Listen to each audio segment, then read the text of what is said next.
செய்வோம். அன்பும் இரக்கமுள்ள பரலோக பிதாவே, மனமகிழ்ச்சியான இந்த காலை வேளைக்காக நன்றியோடு ஸ்தோத்திரிக்கிறோம். காலைதோறும் உடைய கிருபை புதிதாக இருக்கிறதுக்காக உமக்கு ஸ்தோத்திரம் செலுத்துகிறோம். அங்குமிங்கு நோய்களும் வியாதிகளும் பலவீனங்களும் மரணங்களும் துர்ச்செய்திகளும் விபத்துகளும் நிகழ்ந்து கொண்டிருந்தாலும் எங்களுக்கு சொல்லுங்க, நீர் அடைக்கலமும் பலனும் ஆபத்து காலத்தில் அனுகூலமான துணையாக இருக்கிறேன்.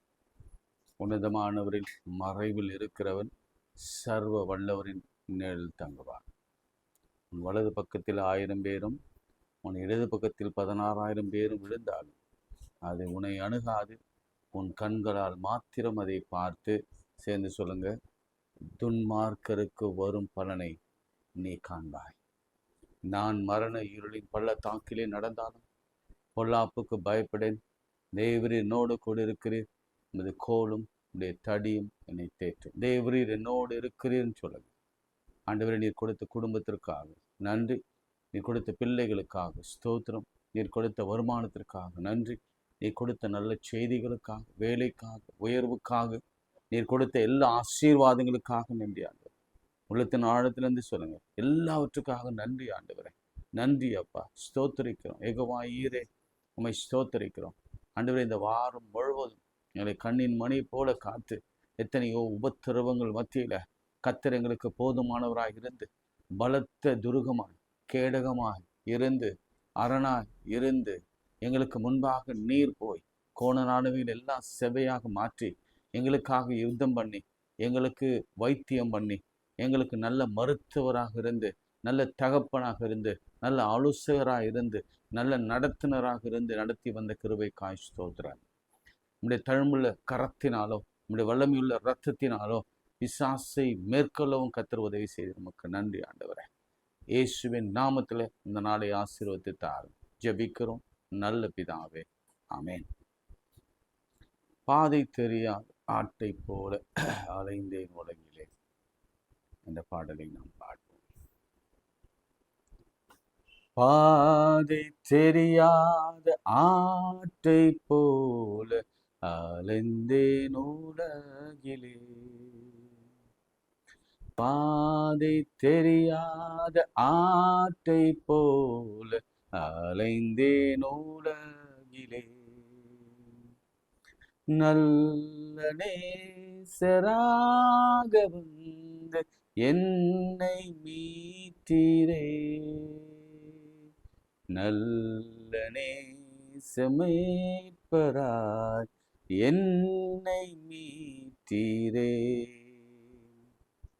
கலங்கினேன் நீர் என்னை கண்டீர், பதறினேன் நீர் என்னை பார்த்தீர், கலங்கினேன் நீர் என்னை கண்டீர், பதறினேன் நீர் என்னை பார்த்தீர், கல்வாரியின் அண்டை வந்தே, பாவம் தீர நான் அழுதேன், கல்வாரியின் அண்டை வந்தேன், பாவம் தீர நான் அழுதேன், பாதை தெரியாத ஆட்டை போல அலைந்தேன் உலகிலே,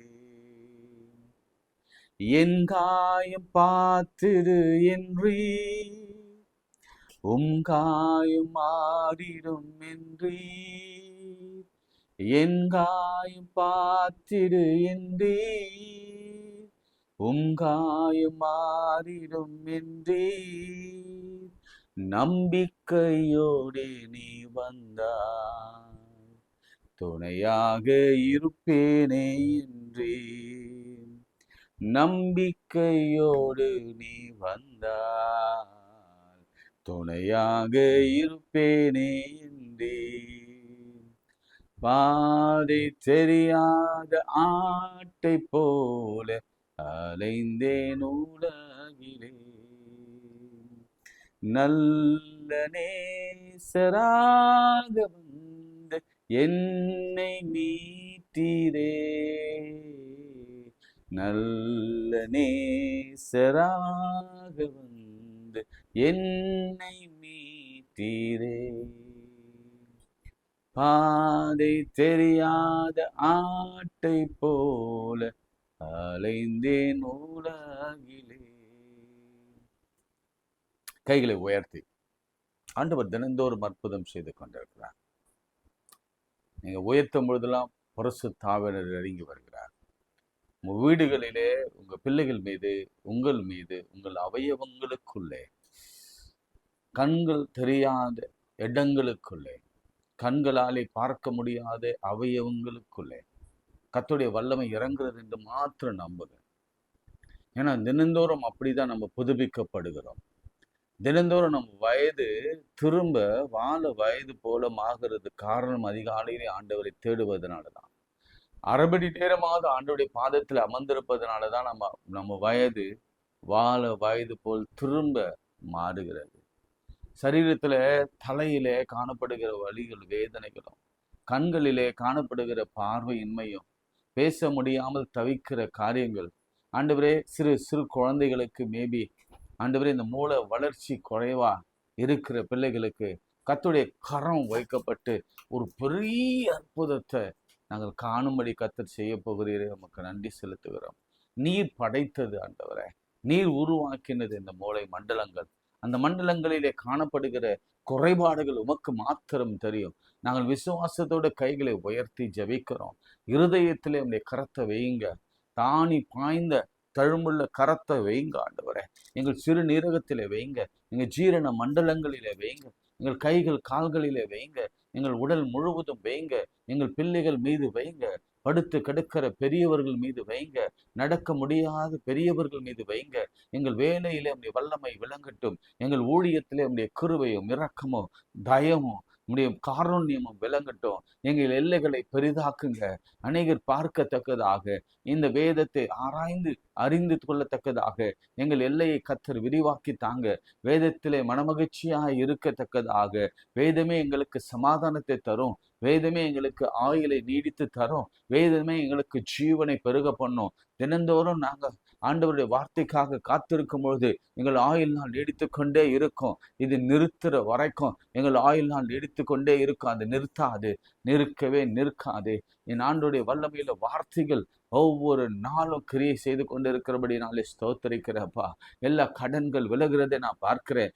எல்லா கடனுக்காக, நீர் செய்த எல்லா காருண்யத்துக்காக, கிருபைகளுக்காக, அனுகூலமான துணைகளுக்காக, மனுஷ உதவிகளுக்காக உமக்கு ஸ்தோத்திரம். எவ்வளவு பெரிய அற்புதம் செய்திருக்கிறீரப்பா. சீக்கிரத்துல நீங்க இந்த லேசான உபச்சரம் அப்படி நடத்த போகிற தயவுக்காய் ஸ்தோத்திரம். சில குடும்பங்களில் திருமண தடைகள் மாறுகிறது, சில குடும்பங்களில் கர்ப்ப தடைகள் மாறுகிறது, சில குடும்பங்களில் சாபங்கள் விலகுகிறதுக்காக ஸ்தோத்திரம். எல்லா பிரிவினையின் ஆவிகள் இயேசுவின் நாமத்தில் அப்புறப்படுத்துகிற எல்லா ஊழியக்காரர் மேலும் கர்த்தர் நீர் பரிதபிக்கிறீர். பாதிக்கப்படுகிற ஊழியக்காரர்கள், ஒடுக்கப்படுகிற ஊழியக்காரர்கள், துன்புறுத்தப்படுகிற ஊழியக்காரர்கள் மீது நம்முடைய கிருபையின் கரமோ, நம்முடைய காருண்யமோ, நம்முடைய இரக்க சுவாபமோ இறங்கி வந்து அவர்களுக்கு விரோதமாய், ஊழியக்காரருக்கு விரோதமாய் எழும்புகிற எவனையும் கர்த்தர் நீர் விழுங்கி போடும்படி நான் ஜெபிக்கிறேன். பாதாளம் விழுங்கட்டும் இயேசுவின் நாமத்தினால். எல்லா துதி கனமகிமுக்கு சொல்லு. இயேசுவின் நாமத்தில் ஜெபிக்கிறோம் பிதாவே, ஆமென். மார்க்கு 10ஆம் அதிகாரம்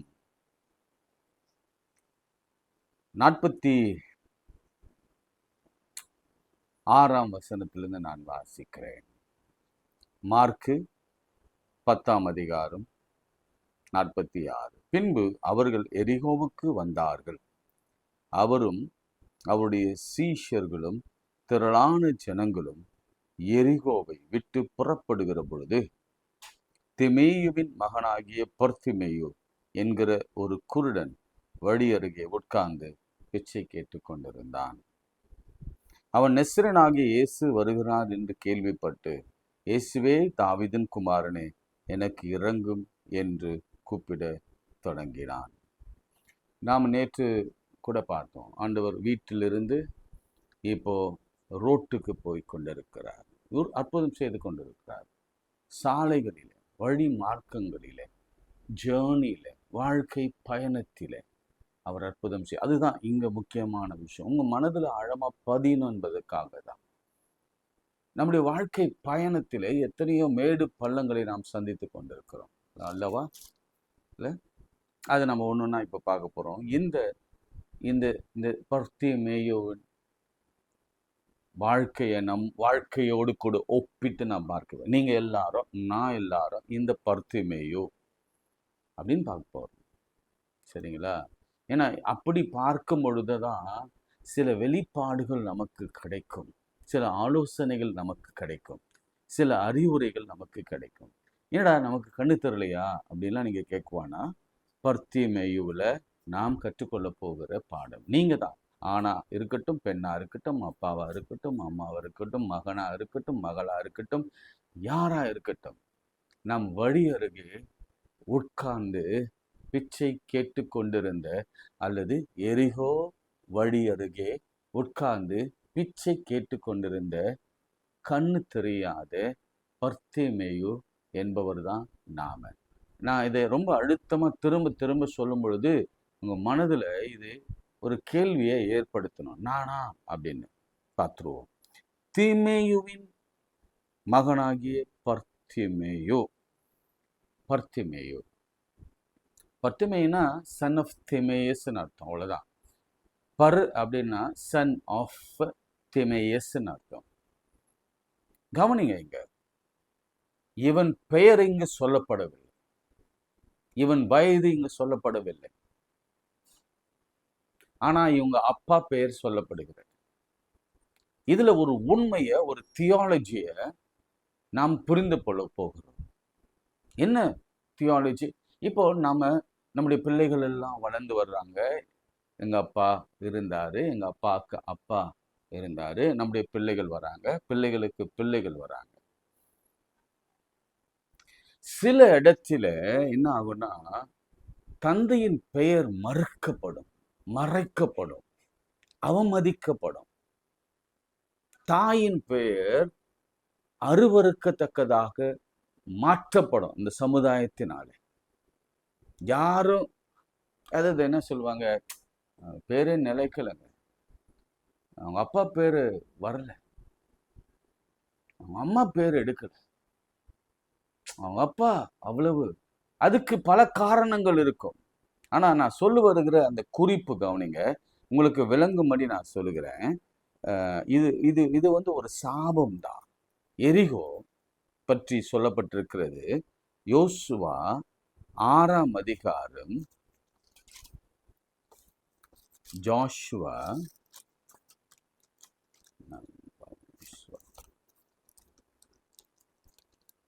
6ஆம் அதிகாரம் அதனுடைய 26ஆம் வசனம். எளிதா ஞாபகத்துக்கலாம். 6:26. அக்காலத்தில் யோசுவா இந்த எரிகோ பட்டணத்தை கட்டும்படி எழும்பும் மனுஷன் கர்த்தருக்கு முன்பாக சபிக்கப்பட்டிருக்க கடவன்.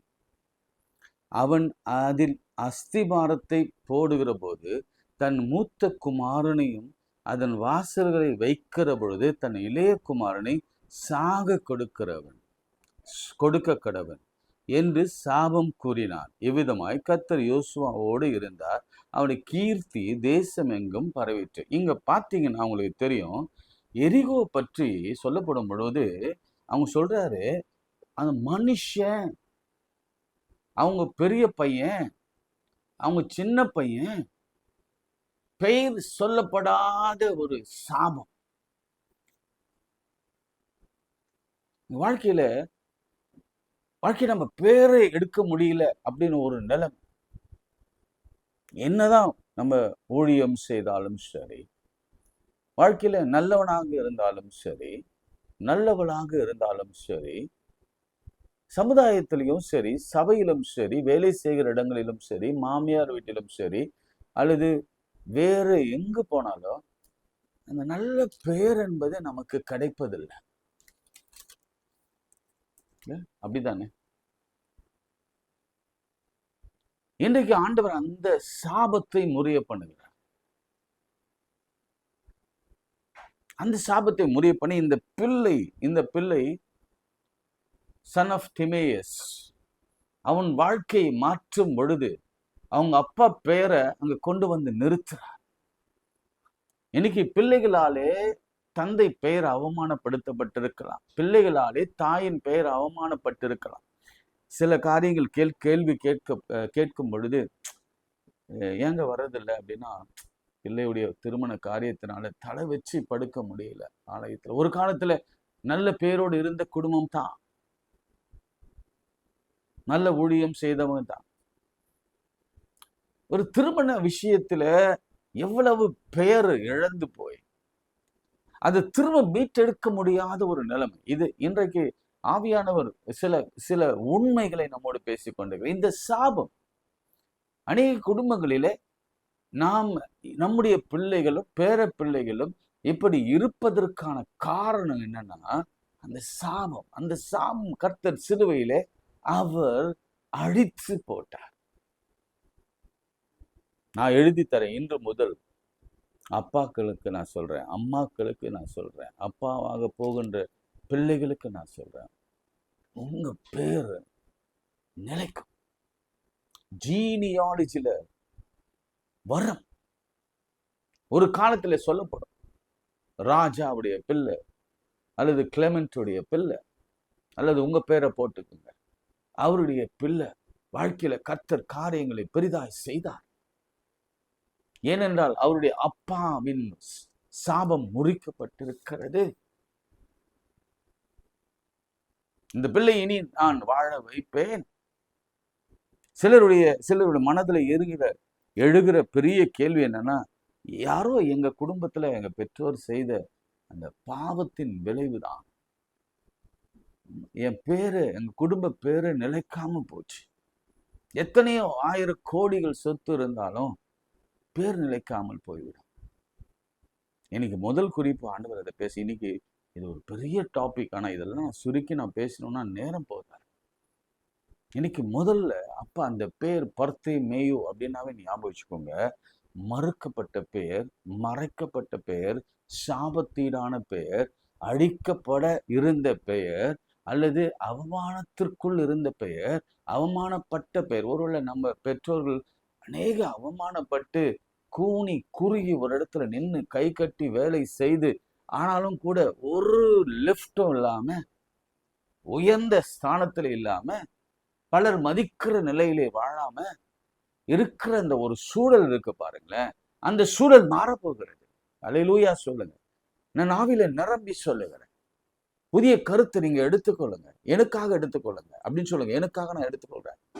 ஆமா ஆண்டவரே, இனி வருகிற காலங்கள் என்னுடைய பிசினஸ் நிலைக்கும், என்னுடைய ஊழியம் சிறந்து இருக்கும், அநேக ஆத்துமாக்கள் சபையில கொண்டு வந்து சேர்ப்பேன், என்னுடைய கடன்கள் எல்லாம் மாறும், என் பிள்ளைகளுக்கு திருமணம் நடக்கும், அதனால என் பெயர் பத்திரிகையில வரும், என் பெயர் பெரிய பெரிய பெரிய இடங்களில நிலைநாட்டப்படும், பேசப்படும், என் ஆண்டவர் என் பெயரை உச்சரிப்பார். ஹல்லேலூயா. அதுதான் வேணும். ஆண்டவருடைய வாயிலிருந்து உங்க பெயர் வந்துடும், உங்க பிள்ளைகள் நிமித்தமா. ஆமென் சொல்லுங்க. அவ்வளவு பெரிய சந்தோஷம் இல்லை? பரலோகத்துல பெயர் எழுதப்படுவது பெரிய சந்தோஷம் தான். ஆனா ஆண்டவர் ஒரு அப்பா பெயரை உச்சரிக்கிறாருன்னா, மறக்கப்பட்டவன் திரும்ப நினைக்கப்படுகிறான். மறந்துடாதீங்க. அவமதிக்கப்பட்டவன் இன்னும் மதிக்கப்படுகிறான். அசிங்கப்பட்டவன் இன்று அலங்காரமான வாழ்க்கைக்குள்ள கொண்டு வரப்படுகிறான். பர்த்திமேயு. ஆமென். அடுத்து ஒரு விஷயத்த நீங்க கவனிங்க. வழி அருகே உட்கார்ந்து அவன் பிச்சை கேட்டு கொண்டிருந்தான். இயேசு வருகிறார் என்று கேள்விப்பட்டு, இயேசுவே, தாவீதின் குமாரனே, எனக்கு இறங்கும் என்று கூப்பிடத் தொடங்கினான். அவன் பேசாதிருக்கும்படி அநேகர் அதற்றினார்கள். அவனோ, தாவீதின் குமாரனே, எனக்கு இறங்கும் என்று முன்னிலும் அதிகமாய் கூப்பிட்டான்.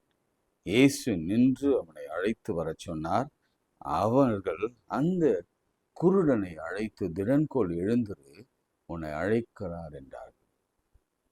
நான் ஏற்கனவே இதை பத்தி நான் உங்களுக்கு சொல்லிட்டதுனால நான் ஒரு முக்கியமான விஷயத்தை மாத்திரம் சொல்ல. சிலர் அதட்டுவாங்க, சிலர் தடுப்பாங்க, சிலர் என்ன செய்வாங்க, நம்ம வளர்வதில்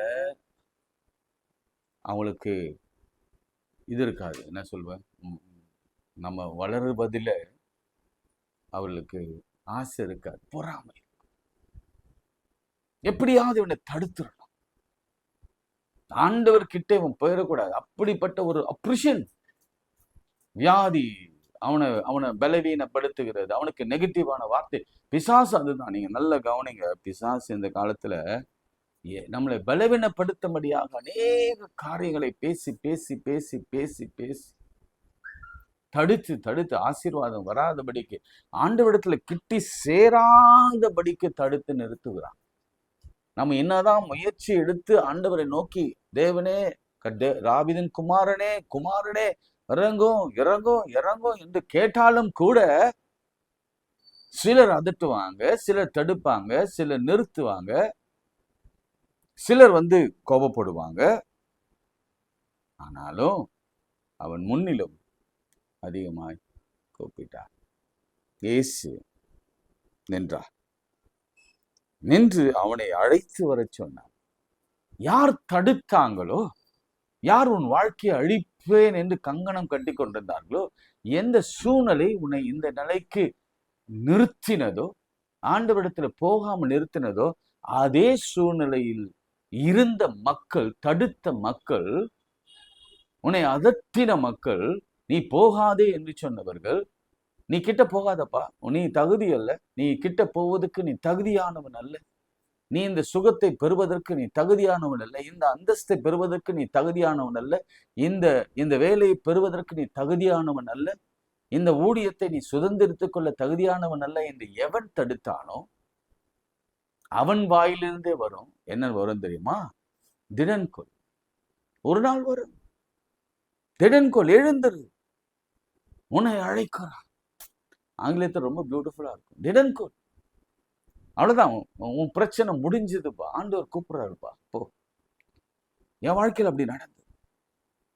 என்னை யாரெல்லாம் இந்த ஊழியத்திற்குள்ள வர வேண்டாம் என்று என் முகத்துக்கு நேராக பேசினவர்களே, அவர்களே அந்த ஸ்தானத்துல, ஒரு ஸ்தானத்துல நிற்கும் பொழுது, நான் நிற்கும் பொழுது அவர்கள் வாயை கர்த்தர் மாற்றி போட்டார்.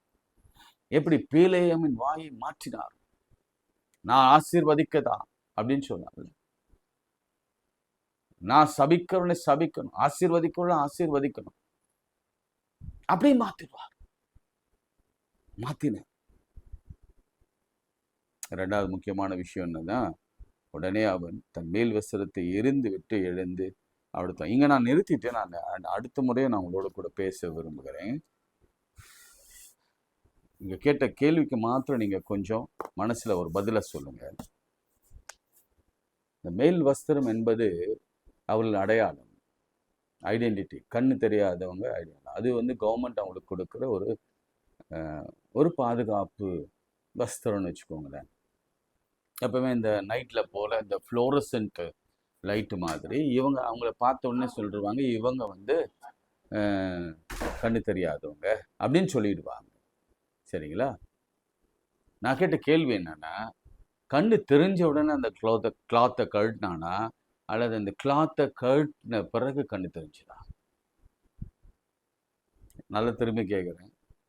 அந்த கிளாத்து வேணான்னு தூக்கி போட்ட பிறகுதான் அவனுடைய கண்கள் திறந்தது. அதுக்கு முன்பாக அவன் கண்கள் மூடியிருந்தது. இன்னொரு விஷயத்த நான் உங்களுக்கு சொல்ல மறந்துட்டேன்.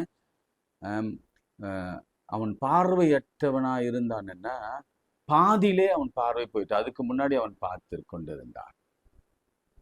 முதல்ல உலகத்தை பார்த்தான், ரொம்ப அழகா பார்த்தான். ஆனா பாதியில அவன் பார்வை போயிற்று. இதுதான் உண்மை. அதனாலதான் அவன் சொல்லும் பொழுது சொல்லுகிறான், அந்த கிரேக்க பாத்தையில அதுக்கு அர்த்தம் வந்துன்னா, நான் முன்னு நல்லா பார்த்திருந்தேன், நான் இப்பொழுது பார்க்க முடியல.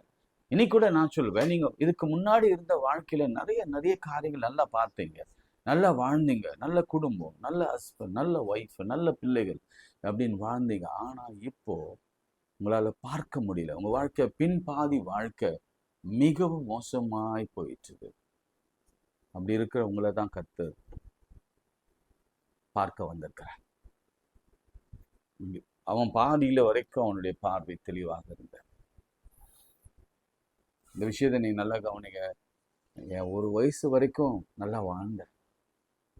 ஆனா இப்ப நல்லா வாழ முடியல. நானே ஒரு தடவை உங்களுக்கு சொல்லியிருக்கிறேன் இல்ல, நான் அந்த அந்த வாழ்க்கை திரும்ப கிடைக்குமான்னு எனக்கு தெரியல. இப்ப நான் எங்க இருக்கிறேன்னா ரோட்ல இருக்கிறேன். பலருக்கு சுமையா நிற்கிறேன். பலருக்கு அவமான சின்னமா இருக்கிறேன், அடையாளமா இருக்கிறேன், ஒரு சிம்பிளா இருக்கிறேன். இவன மாதிரி இருக்கக்கூடாது. பாவம் இவன், சிம்பத்தி அங்கீகரிக்கப்படாத ஒரு இடத்துல உட்கார்ந்து இருக்கிறான். வெயிலும் மழையும் காற்றும் புயலும், உணவு கிடைக்குமா இல்லை, அதெல்லாம் ஒண்ணுமே தெரியாது. அவனோட வாழ்க்கை எவ்வளவு மோசமான வாழ்க்கை, எல்லாரும் பரிதபிக்கப்பட்ட ஒரு வாழ்க்கை. ஆனா முன் ஒரு வாழ்க்கை இருந்தது. நீங்க எபிரேயத்துல அதை வாசித்தா உங்களுக்கு தெரியும். அவன் பாதியிலே பார்வை போனவன்.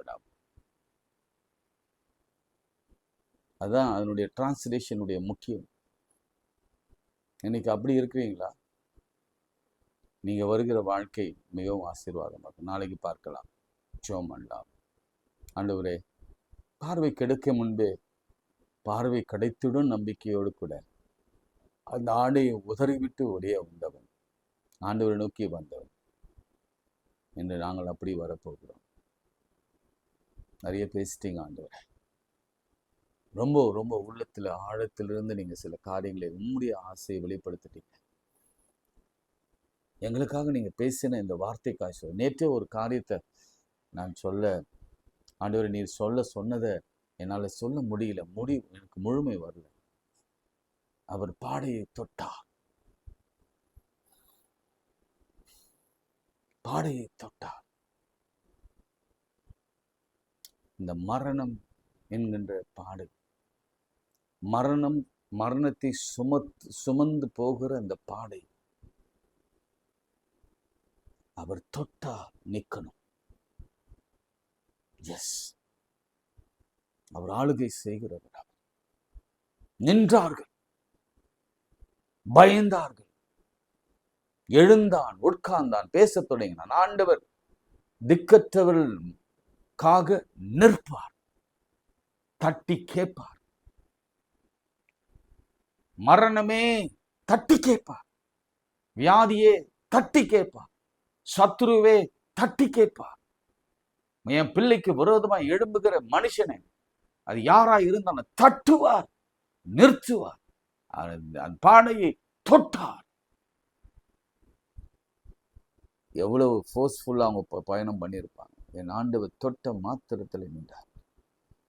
ஆண்டவரே, என்றும் கூட ஆண்டவர் வழி அருகே உங்க வாழ்க்கை முடிஞ்சிருமோ, அவ்வளவுதான், அங்கேயே செத்து அங்கேயே தூக்கி புதைச்சிருவாங்களோன்னு நினைச்சோம். இல்லை, எங்க பெயர் நிலைக்கும், என் குடும்ப பெயர் நிலைக்கும், எங்க வீட்டு பெயர் நிலைக்கும், என் பிள்ளை வாழ்வான், என் பிள்ளைக்கு ஒரு வாழ்க்கை துணை கிடைக்கும், திருமணம், குழந்தை பாக்கியம், என் வாழ்க்கை நிலை மாறும், பொருளாதார நிலை மாறும், எல்லாம் மாறும் மாறும். வழி அருகே ஒரு மாற்றம் கர்த்தர் உண்டு பண்ணுவார். இயேசுவின் நாமத்தில் ஜெபிக்கிறோம் நல்ல பிதாவே, ஆமென். நமது ஆண்டவராக இயேசு கிறிஸ்துவின் கிருபை, பிதாவாகிய தேவனுடைய அன்பு, பரிசுத்தாவின் ஐக்கியம் நம் அனைவரோடும் மீண்டும் மீண்டும் சதாக்கள் நிலைத்திருப்பதாக. ஆமென். தொடர்ந்து பாருங்க, ஷேர் பண்ணுங்க, சப்ஸ்கிரைப் பண்ணுங்க, மற்றவங்களுக்கு எடுத்து சொல்லுங்க. உங்களுக்கு புரிஞ்சதை எடுத்து சொல்லுங்க. நிறைய பேருக்கு நீங்க பிரசங்கம் பண்ணுங்க. ஏன்னா நம்ம ஒருத்தர் அந்த கம்யூனிகேஷன் இருந்தாதான் நம்ம மறக்க மாட்டோம். நீங்க உங்க பிள்ளைகளுக்கு எடுத்து சொல்லுங்க, உங்க மற்றவங்களுக்கு எடுத்து சொல்லுங்க. இந்த புதிய புதிய கருத்துக்கள் எல்லாம் பரப்புங்க. ஆமென். God bless you.